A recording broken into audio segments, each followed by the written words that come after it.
Saya ada pertanyaan terkait dengan pandemi, walaupun tadi Uni Riri menjelaskan sedikit terkait dengan pandemi, tapi pertanyaan saya lebih ke arah mungkin epidemiologi berdasarkan pengalaman Uni Riri di rumah sakit ya.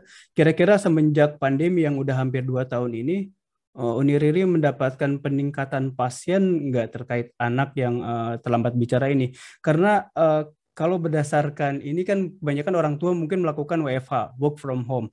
Harusnya interaksi dengan anak bisa lebih banyak karena mungkin bisa berkurang apa waktu untuk perjalanan ke kantor dan pulangnya juga, jadi bisa dihabiskan waktu dengan anak dengan lebih banyak, atau mungkin karena banyak waktu di luar di rumah dan harus banyak WFH, mungkin juga jadinya orang tua malah memberikan gadget ke anak sehingga lebih banyak anak yang terlambat bicara yang datang ke rumah sakit menemui Mbak Riri. Bagaimana itu, Uni Riri?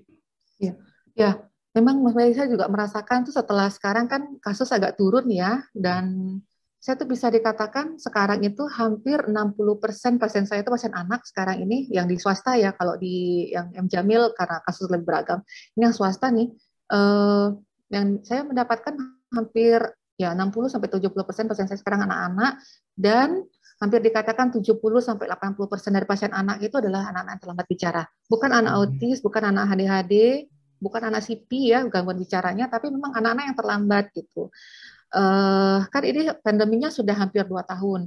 Dan rata-rata pasien yang saya temukan itu usianya antara 2 sampai 3 tahun. Jadi memang anak-anak pandemi gitu, yang mereka ketika pandemi ada itu mereka di usia-usia yang seharusnya mulai mulai main keluar, mulai berinteraksi. Nah, tapi satu hal yang kita mesti ingat juga, anak-anak itu sebenarnya kalau ini sebenarnya mungkin psikolog lebih tahu ya, tapi saya curi dengar, curi belajar dari mereka, mereka mengatakan sebenarnya anak-anak usia sampai 3-4 tahun itu sebenarnya mereka butuh interaksi lebih banyak itu adalah dengan keluarga inti. Hmm. Jadi sebenarnya walaupun anak itu nggak main keluar, asalkan keluarga intinya hadir, itu nggak masalah. Nah, masalah kan sekarang adalah keluarga intinya itu ngerjakan pekerjaan tuh di kantor, di rumah, pekerjaan kantor di mana tuh nggak bisa, mungkin ada yang bosnya, apalagi kalau bosnya, wah sekarang gitu ya, yang proyek Loro Jonggrang gitu, sudahlah Pengalaman susah gitu pribadi ya. ya. Jadi akhirnya apa orang tua akhirnya tetap tetap diam di depan laptopnya atau sambil ngezoom atau sambil ini. Jadi akhirnya tetap saja interaksi dengan anak kurang. Nah, orang tua kan kadang-kadang pengen konsentrasi nih, biar konsentrasi nanti kasih anaknya. Ya orang tua sibuk dengan gadgetnya, anak juga sibuk dengan gadgetnya gitu.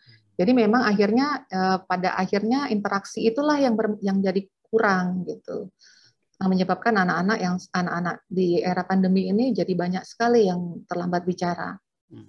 Jadi intinya lebih ke arah eksternal factor ya, dalam hal ini adalah Mm-mm. interaksi dengan keluarga.